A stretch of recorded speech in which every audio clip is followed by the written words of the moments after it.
Christian Chavagneux, bonjour. Bonjour. Vous êtes éditorialiste à Alternative économique et dans le dernier numéro d'Alternative économique, vous signez un papier assez incroyable intitulé « Les petites cachotteries de Ricardo ». Alors vous parlez de travaux publiés mi-2015 qui sont passés complètement inaperçus. Il s'agit de ceux du professeur Matthew Watson de l'université de Warwick et ces travaux, ils critiquent les fondements de la théorie des avantages comparatifs de David Ricardo qui valide les bénéfices du libre-échange. Ce qui est remis en cause, c'est notamment le célèbre exemple entre le Portugal et l'Angleterre. Alors, je vais vous laisser citer cet exemple puisque vous le ferez mieux que moi, Christian Chavagneux. Alors, cet article est vraiment une petite perle. Il nous explique que Ricardo, dans son célèbre ouvrage de 1817, nous dit voilà, le Portugal est beaucoup plus efficace que l'Angleterre pour produire du drap et du vin. Or, l'Angleterre a tout à fait intérêt à s'ouvrir à l'échange parce que si chacun des pays se spécialise dans le produit pour lequel l'avantage comparatif est supérieur, c'est-à-dire que même si les Portugais font du vin beaucoup plus efficacement que les Anglais et font du drap beaucoup plus efficacement que les Anglais, eh bien ils font le vin encore plus efficacement que le drap. Et donc,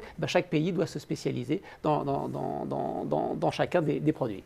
Alors, le problème, c'est que les chiffres sont faux et la faute a peut-être été volontaire, notamment parce que David Ricardo part du principe d'une domination commerciale du Portugal sur l'Angleterre à l'époque, et ce n'est pas forcément le cas. Matthew Watson, il prend les stats et dit non, c'est complètement l'inverse. Même depuis des décennies, le Portugal est en déficit extérieur par rapport à l'Angleterre. Et notamment, comment fait le Portugal pour payer ses déficits? Tout simplement, il envoie des bateaux en Afrique chercher des esclaves, qui les apportent sur le continent américain, qui prend de l'or, et là, il ramène l'or au Portugal qui permet de payer les déficits extérieurs.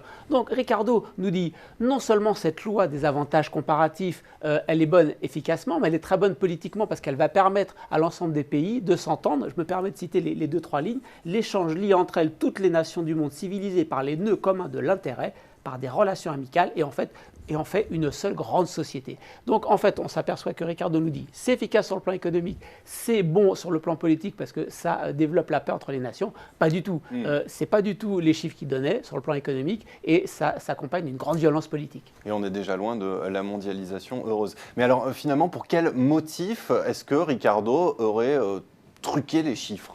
On se dit que Ricardo est un adepte quand même de la science économique. Il veut essayer d'établir des lois naturelles valables en tout temps, en tout lieu. Et donc, il essaie de nous donner une démonstration scientifique des avantages du libre-échange. Or, quand on regarde vraiment concrètement ce qui s'est passé, et c'est ce que fait Matthew Watson, il nous dit que les Anglais ont profité d'un avantage militaire contre les Portugais pour leur faire ouvrir complètement leur marché du drap anglais, et à l'inverse, les Anglais ont simplement proposé aux Portugais de leur donner des droits de douane 30% inférieurs aux taux français. Mais comme ils ont monté les droits de douane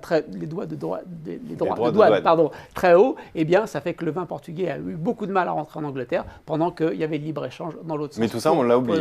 Mais tout ça, on l'a oublié, et on a oublié que l'Angleterre a gagné au libre-échange, non pas parce que c'était l'application d'une loi naturelle, mais parce qu'elle avait le rapport de force politique internationale en sa faveur. Mais alors, pourquoi est-ce que Ricardo continue de faire référence aujourd'hui? On en parlait en préparant l'émission. Moi-même, en première année de Doc Déco, on m'a enseigné Ricardo. J'imagine que c'est encore le cas aujourd'hui.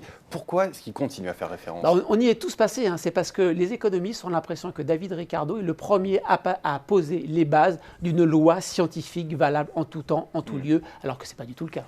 Mais alors, qu'est-ce qu'il faut en conclure? Il faut croire les économistes ou non? Alors là, il y a une étude de la Réserve fédérale qui a été publiée il y a quelques semaines, et les économistes de la Réserve fédérale américaine, très sérieux, se sont amusés à regarder 70 études publiées au cours des dernières années dans les meilleures revues. Ils ont dit, si les économistes sont des vrais scientifiques, en reprenant les données de ces économistes, en refaisant les études, on doit tomber sur les mêmes résultats. Et sur quoi ils tombent? Ils retombent sur les mêmes résultats qu'une fois sur deux. Donc les économistes, on peut les croire qu'à moitié. Merci beaucoup, Christian Chavagneux. Merci à vous.